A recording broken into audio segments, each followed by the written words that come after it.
Hello, hello. I am so excited to be with you, Fred, and we will do kind of two intros. I was trying to find the countdown clock and I couldn't find it, so we're just gonna roll with it. This is Making a Marketer, and this is Fred Blumenberg, our guest today. How's it going, Fred? I'm doing great. It's sunny out here in northern Idaho, so I'm feeling it's not San Diego sunny, but I'll take it. Oh, and interesting. You're not an hour ahead? No, actually, an hour ahead would be if we traveled probably about 50 miles east. I'm in the northern tip, so thankfully we're on West Coast time. Fantastic. Yeah, because I have family in the suburbs of Boise, so and they're an hour ahead. So that's awesome. They meet that cutoff because I got some. We have some relatives down there too, and we often. That's why when we started the show, I'm like, wait, what time? Are you Eastern? Are you like, where are you? So I know. And when you said Western, I was like, yes, I have another Westerner. That's such a strange thing to have multiple time zones in the same state. Yeah, it's odd. What? It's bizarre. Yeah. All right, cool. Well, I am going to kick off the podcast and here we go. Hello, and welcome to episode 77 of the Making a Marketer podcast. I'm Megan Powers with Powers of Marketing, currently the sponsor of this show. If you would like to sponsor it, hit me up. I would love to have you on board as a sponsor. Now, I'm going to warn you, if you're watching this on the replay, if you're watching this now, you're going to have a whole bunch more energy. This man is going to feed you with positive energy. I have no doubt. Now, he has warned me that he has a sailor's mouth. And so, but I told him, like, we like to keep it clean, but if it comes out, it comes out. So just warning y'all, and if you're listening to this on the podcast, it will be beeped. So, but it's all good. It's all good. Hello, Fred. Welcome. Oh, I'm so appreciative to be here. I promise to be a good boy. I'm going to keep it clean. I can be good, but I'm so glad to be here with you. I'm so glad to be a part of this show. And let's get into it, man. I'm feeling good. I'm bringing some good energy to you. Okay, so the topic of the show is positive mindset in business with Fred Blumenberg. Now, this is a marketing podcast, but marketing is business, and I'm trying to have more shows that are just business-based, like that anyone, because I think people see marketing, they think, oh, you have to be a marketer. I would argue that probably all of our content, it would be worth it to anybody who listen. But I did extend my reach way beyond the comms and marketing people on LinkedIn when I created the event for today for this broadcast. So I'm hoping that some of those folks join in. Okay, I'm going to read your bio. And I twisted a little. I added a little from your website, and I used what you gave me. So hopefully it sounds cool. Fred Blumenberg is a dad. Good. Yeah, he's a dad, husband, and coach who is well known for his high energy, enthusiasm, and positive vibes. Fred believes that everyone deserves to live their best lives now by gaining supreme clarity on what they want, understanding their purpose, and being able to find happiness even in the toughest moments. He helps people get out of their way by using practical tools they can use daily. He has created a community of more than 300 people who are solely about one thing: authenticity. Authenticity is about sharing your vulnerabilities with others online to help facilitate healing, helping, and the ability to learn from others. Love it. Yes, that was perfect. Yes. Perfect. Little blend. Just put it in the blender. All right, so something I did a little research, as I tend to do, and I saw you say somewhere, I think it was on a YouTube video, that you used to live a fake life. So I just kind of want to start with that, because I think that leads into the talk about authenticity too, right? Which is important for you. So what do you mean by you used to live a fake life? I think we all sort of put on this representative part of ourselves when we go out into the public. I got a degree, so I felt good that I had a degree. I had a good job, so I felt good that I had a good job, and I was making decent money. And at the time in 2015, when things changed for me, I had a good job. I was married. I had a house, all the good, the glitz and glamour that anybody from the outside would think, oh man, he's got it together. But I wasn't happy inside. And when I say happy, I was working a job, but I wasn't working a job that made me feel like I was going somewhere. I was just working to pay bills. I was happy with my spouse, but I wasn't happy with myself. So a lot of times my behavior just wasn't copacetic, if you will.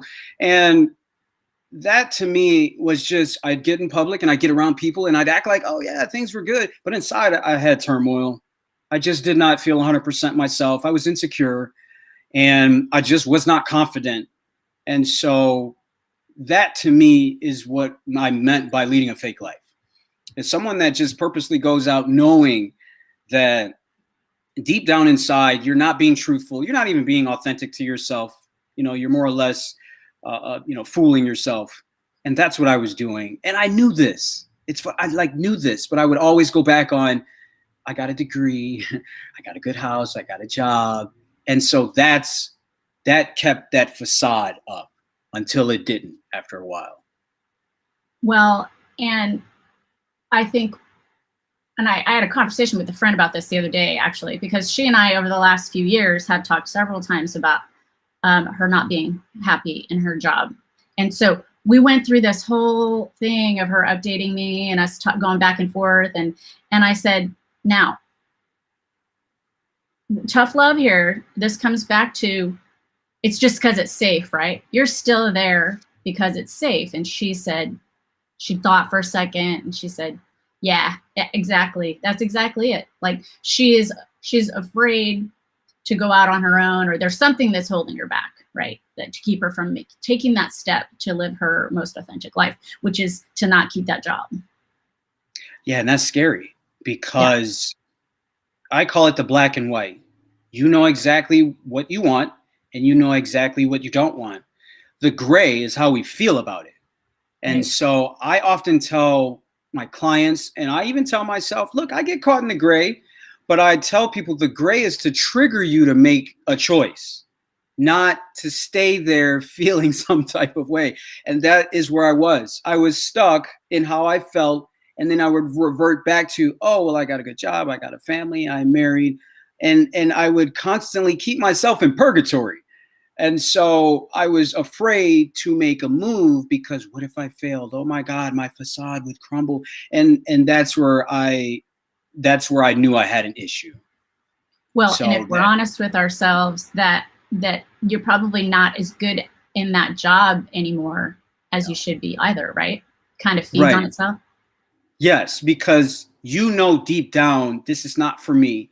But the fear comes from, well, if I make a decision to move somewhere else, will that be for me? I don't know. So I'm going to stay stuck with what I know, even though it's miserable.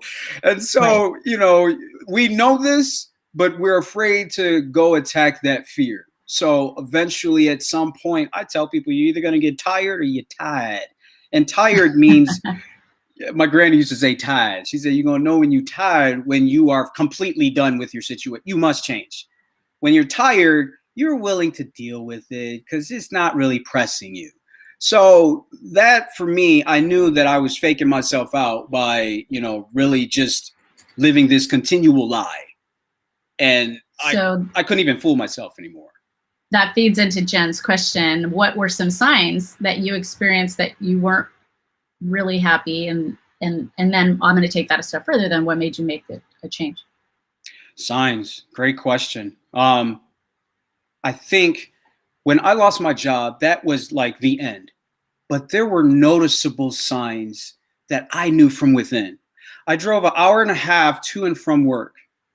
And that for me, I was like, man, even if we just dumb it down to an hour, that's 2 hours a day. I'm giving up 10 hours a week. And I said, ooh, I'm a family man, though. I really love my family. Is this worth it? Is this the path? Where am I going with that? That was one of the signs that I just ignored until I got into a snowstorm where it took me 3 hours to get home.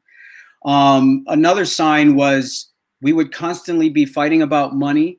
but it almost wasn't even the money. My wife, she would say, hey, why don't you seek another avenue? And I would immediately get defensive because I would be like, well, I am in a good job. You know, what else do you want? But that was my fight within myself where I knew what I was doing.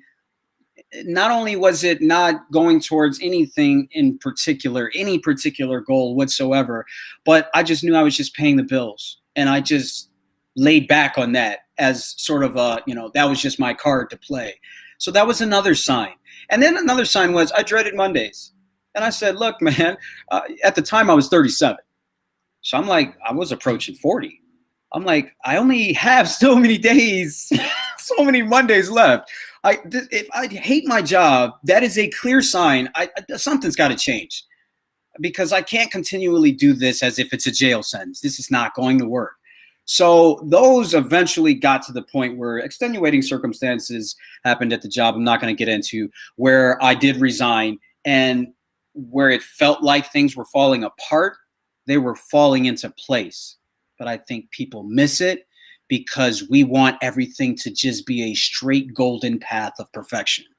And what we don't realize is if we're not about the journey of finding ourselves and being better within the messiness, we're really going to miss out on some great, phenomenal opportunities. That's a challenge because I'm telling people, hey, you know, be about the mud and the grime and the dirt, but you can't want green grass and then get mad when it rains and it pours and your front yard is full of mud. You can't, you know, yeah, you can lay sod down, but laying sod is not, more metaphorically speaking, that is not a good long-term solution, right? So you have to learn to go with the mud in your life and be okay with that. I love that. Yeah, Jen says, welcome, Jen, too, by the way. She's my co-host every other episode, just about every other episode she and I are on together. She said dreading Mondays is such a sad thing. Yeah, and actually, we were just talking about our friend Troy, who he hates Mondays. And I said, well, I wonder if it's because he's not where he's meant to be. Because I ever since I went out on my own and didn't have a job that I was being suffocated by, Mondays are like just another day. I don't dread Mondays. So there's something to be said for that. I got a quick trick for, is it okay if I, yeah, so one of the things that I started to do, this was 2015. And 2015 is significant because that's when I resigned from my job. I decided to go a completely different direction. I decided to say, hey, I know how to get a job. I know how to do that. I need to do a 180. I can always get a job. People are always so, oh my God, what if there's not enough jobs? You already know how to do that. So why don't you try something different? And if you fail, at least you tried. So in 2015, what I started to do was wake up at the same time every day and go to bed at the same time every day. And my body didn't know when it was Monday because it was like, oh, we're up. Okay. Now this was hard. There was some Saturdays where I was like, why am I up? But when your body goes through that routine and muscle memory, then it's like, oh, we're up. Okay, well, let's get started, you know? So that was one thing. And I'll offer one more. The average life expectancy is 75. So when you break that down, you only have so many Mondays. So it makes no sense to waste a Monday thinking, oh my God, I dread Monday. Yo, you only have so many. So you might as well utilize every one of those. So many Tuesdays, so many Wednesdays. Today is Tuesday. There are some people that did not make this Tuesday. So I try to look at things in that perspective. Like, hey, man, I only got so many Tuesdays, so let me make this one count. I love that. Yeah, and I'm in a place right now where I didn't even know what day it was today myself. And normally I do. Like, that's so funny. Okay, so I want to get into a little bit. As I shared, I shared this on LinkedIn for the second live show in a row as an event on LinkedIn. Now I don't have LinkedIn Live privileges yet. So we are not live on LinkedIn right now, but I will. But the event is in there, and a lot of people said they were going to come. And I know a lot of people right now, my main vertical, my main, business space for the better part of the last 20 years has been meetings and events, which imploded basically with the onset of COVID. So we're in that a year ago this week, where huge shows got canceled and that kind of thing. And so I know a lot of people are still out of work, or they're, doing something just to get by or whatever. So a lot of people who are going to listen to this or maybe watch this have been hit on the unemployment front. So what kind of advice would you give them to keep a positive mindset as they either try to find new employment, or maybe even they decide, like, why not start? When is a better time to start my own business? What do you think? This is perfect. This is a perfect question, especially for this time period. So I think, no, I don't think, I know. People don't force change in their life. And I get it. We all, when something's good, we want it to be good forever. That's not reality. Reality is life moves in ebbs and flows. Just like an ocean doesn't always stay calm, there are sometimes there's going to be some rough seas. There's sometimes there's going to be some glass water. And sometimes the earthquake is going to happen and you might have tsunami warnings, right? So what does that mean? That means you need to move with the ebbs and flows of life. I've always said this, and I had to learn this. If you don't force change, change will be forced upon you. I'm going to say it again. If you don't force change, change will be forced upon you. Meaning, there's two ways you can go about this. When you force change, you're in control of all the, decisions you want to make. You're in control of all the things that you can, go after, the choices that you want. So therefore, you're more likely to get what you want. It's a more fun journey to go and get what you want. When change is forced upon you, like what happened last year, now the choices are given to you, and you're super stressed because you don't want these choices that are given to you. And if you don't understand the importance of how to force change, you're often going to find yourself repeating this process of constantly getting that's why people are fearful, because people think that, oh my God, this happened to me and I didn't like the outcome. Now, let me ask you a question. What if those same people knew they wanted a new job and actually forcibly put themselves out in the market and said, you know what, I'm going to save X amount of jobs on Indeed? They're in control of the jobs they save. They're in control of the jobs they call. They're in control of the interview process. They may not get the exact one, the one they want, but they're in control. Now, COVID happens and you don't call those jobs. Now you're searching just like everybody else. Now you're panicked and you're super stressed because you're out of control. So my thing with what happened last year, if people feel out of control, this is this is a trigger to say, hey, let me find what I need because I need income. That's practical. And it doesn't matter what it is. It's a stepping stone. I'm going to say it again. You need to find something because it's an income and it's a stepping stone. We're lost in this generation of everything is cool, Instagram, on jets. No, dude, whatever you do is a stepping stone to get you where you want to be. It's not the end all be all here. If you got to work at McDonald's, this is not the end. This is practicality. So right. I think the most important thing that people must do, they got to force change. And if they haven't, that should have taught people, hey, be more aware of forcing change so that you can force the results that you want, as opposed to letting COVID or something like that force itself onto you. Yes, and be ready. I got laid off my first job at college, 7.5 months into my first job out of college. And I was like, whoa, life lesson, learned early. But what that did is that now I'm on my toes. Like I always would be ready. My resume would be updated. I didn't do too many personal things in work email anymore. It was all like put it elsewhere and all that kind of stuff. But yeah, and I ended up a business owner because change was forced upon me. Now, I saw it coming and it fed itself. Like it just got worse and worse and worse as I went along, and I was kind of trying to look for a job, but I didn't. And then boom, I was like, okay, now I'm out on my own. And so, yeah, all of those things are super, super crucial. So Pat Helmers, welcome, Pat. I met Pat at the Podcast Movement Conference. I don't know, was it a year before last now?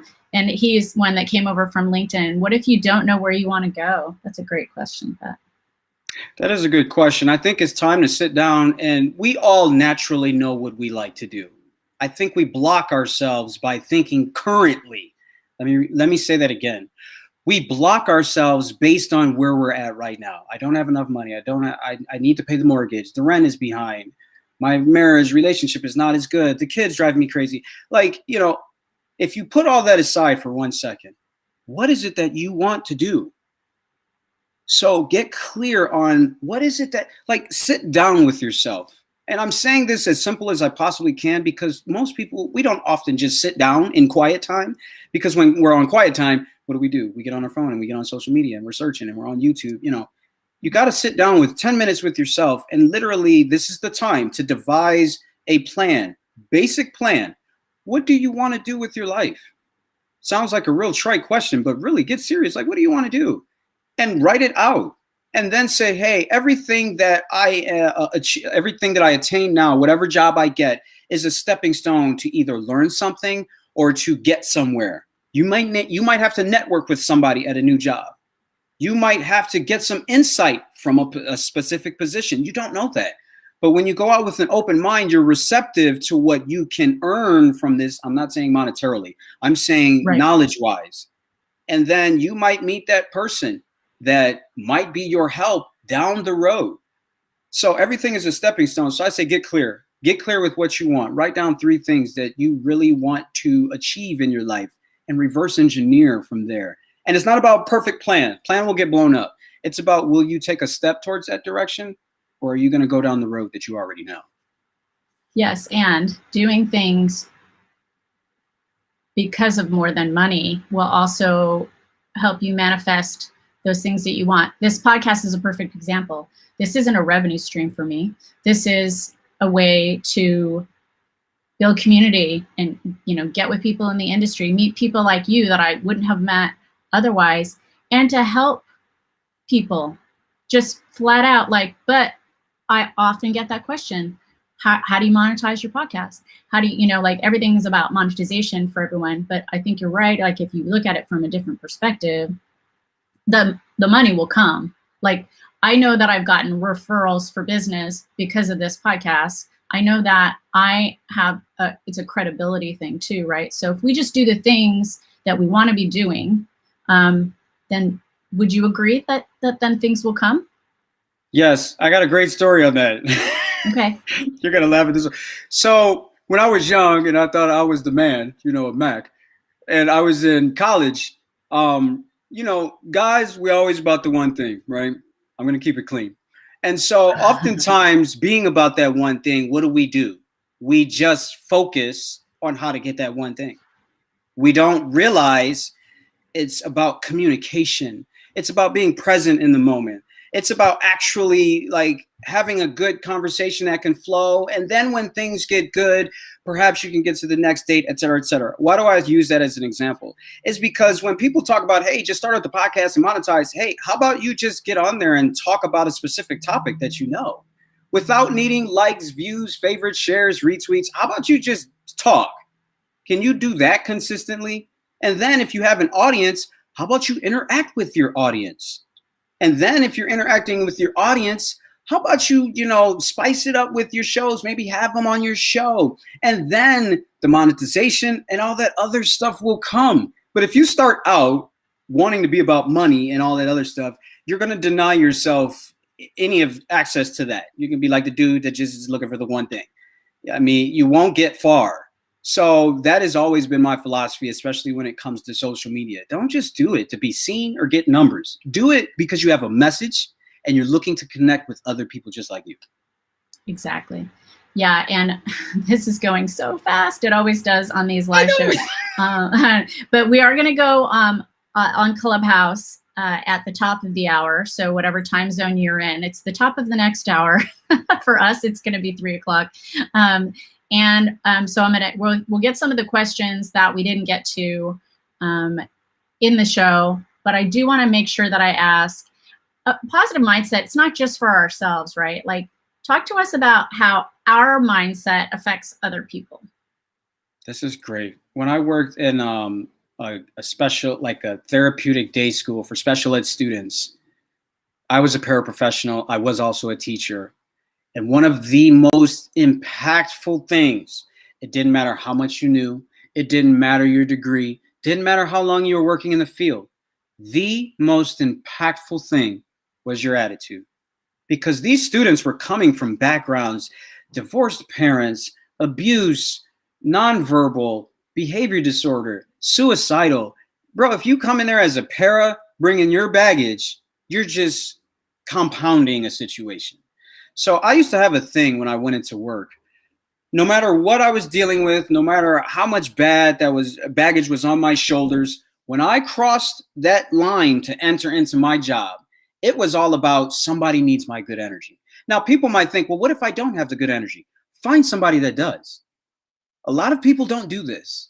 We all want to go around, oh, yeah, work is hard, head down, and we find other sad people. And it perpetuates our own disaster. I say positivity is reciprocal. When you're feeling up, you bring your energy to other people. It's energetic. When you see people smile and laugh, when you hear a person laughing, you laugh. Is contagious, right? So, but if you're feeling down and out, now it's your job to go find somebody that has that energy. We're all sources of energy. So I think to be very aware of your attitude and your energy, first, you must really get aware of your own mindset. If you're constantly thinking negative thoughts, you need to get rid of that person in your head. And the best way to do this, I give people this exercise. When you think a negative thought, think of 2 positive thoughts right away. Now, this is hard because a lot of people are like, oh my God, I would be I'd be stuck all day. That's the purpose, because positivity is a muscle. If you don't exercise the muscle, if you don't even get aware to like catch yourself, then you're gonna perpetuate disasters and negativity, and you're gonna bring it to you. So if you don't get aware and then say, all right, let me realistically think, okay, like before we even got on, we had some mic problems and stuff. But what did I say? Hey, it's a perception. It's not bad. At least we caught it before the show. It's a good thing. Like we get to laugh before the show. There's 2 good things. I feel better. Now, the reason why I call it authentic is because a lot of people, you can search positivity and you get unicorns, rainbows, and candy. I tell you, look, deal with the BS. It's happening. It happens every day. It's just a matter of your perception. So one person could see a rainy sky and think, oh my God, this sucks. Another person could see that rainy sky and be like, you know what? I appreciate the rain because at least the grass gets a little greener. And you know what? Sun is shining behind the clouds anyway. So this storm too will pass. It's just, which one do you want to think? Which one do you want to take on? No, for sure. And someone said this to me, and it has stuck with me. Negativity is a virus.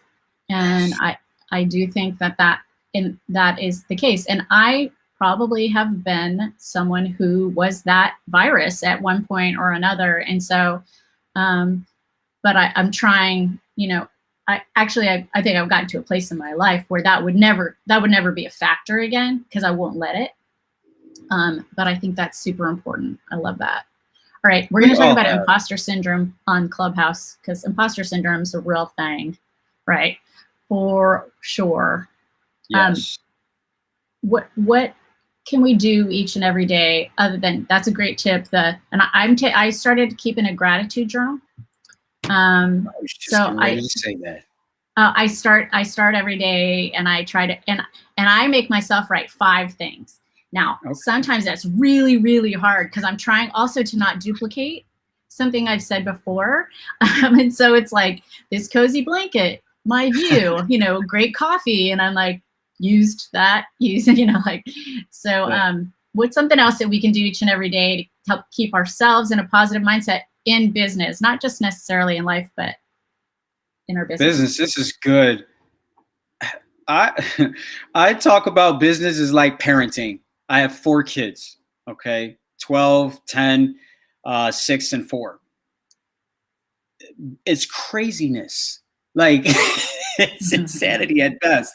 So how do I deal with it? I compare it to parenting.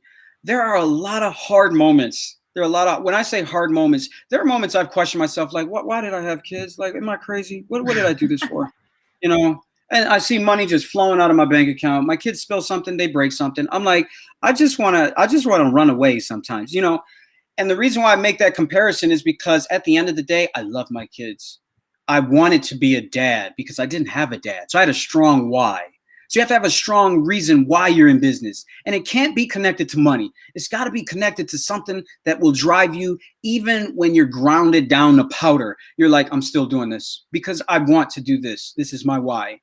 And I think another thing that, you have to really think about is gratitude. Be gracious in your valleys, because one thing I love about Facebook, brings back memories. You look at some of those memories and you're like, wow, I really thought I had it hard then. Or, wow, I was in such a bad place and look where I am now. So I thought I was fat. I thought I was fat when.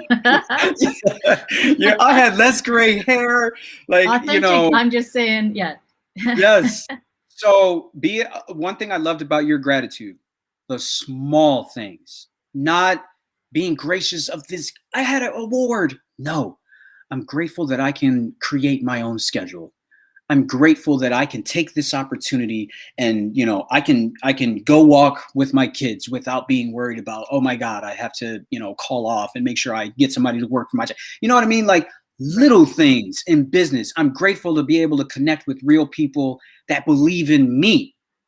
So I think when you're grateful for these tiny little things, when you reach your peak in life, you look back and you're like, you know what? All those little things added up to where I'm at now. And then when you're at the peak, you appreciate. This doesn't get talked about often enough. It's okay to celebrate a win. It doesn't matter how big or small. You don't have to wait till you get some big win.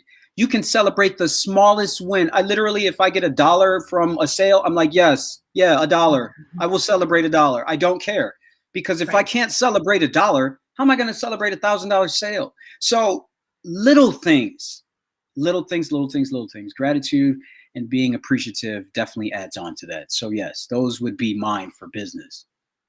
Love it. Okay, so I like to have our guests share a great business book that they would recommend to our listeners. Do you have one that you're excited about these days? Oh man. Or through life, the one that has been most impactful for you? Could be any of them. The one that was the most impactful that got me off the couch. I was a couch potato. I was somebody that was very lazy and stuck. I'm talking about stuck, prideful, ego, everything. Was the 10X rule by Grant Cardone. The 10X rule by Grant Cardone. There was a quote in that book that literally, it was like a light bulb went off. The quote was, commit first, figure the rest out later. Commit first, figure the rest out later. That quote, the reason why that quote opened it up for me is because I realized that the reason why I never made changes or made moves or did anything was because I was too I was wanting to figure it all out first. And I lacked commitment. Like, listen to what I said. I was too busy trying to figure it out, get the blueprint, plan it out, trying to make it all perfect. And then based on how that went, I would then get committed. But committing first is easy. That means, you're all in and you'll figure it out. Whether it goes good, bad, or ugly, you'll figure it out. You'll get to the end. It doesn't matter what happens because you're committed. So that to me struck a chord. It's easy to commit. You're either in or out. There is no halfway commitment, 99.9% commitment. I'll believe it when I see it. That's not commitment. When you get married, they say, are you committed through sickness and in health? Not, are you here when she look good and then when she have kids, you gone, right? So commitment is, I'm going to be in this and I will figure it out as we go along. And so that helped me realize, my figuring out, it doesn't have to be perfect. It doesn't have to be otherworldly. I can make mistakes because I'm in the process. So I was good with that. So the 10X rule taught me how to take a lot of action, be okay with that, but be more about commitment as opposed to trying to figure everything out. I love that. That is perfect. All right. So what's the best way for our listeners, viewers to find you? Oh, this is good. You can go any social media platform, anywhere, and find me at The Real Fred Lee, at The Real Fred Lee. And my podcast is Be Authentic Zone. I have content every day. And my website is therealfredlee.com. therealfredlee.com. Yeah, and I was telling him I wanted to put that here, but I didn't have enough E's. And his last name was just out of the question because it's too long. And if you're watching, you see he's got a t-shirt on, you got a sweatshirt on that says Google me. So your name is not, you're not common. So they can find you that way as well. All right, y'all. So I did mention we are going to be on Clubhouse. So hopefully we'll have, I just created the Making a Marketer Club.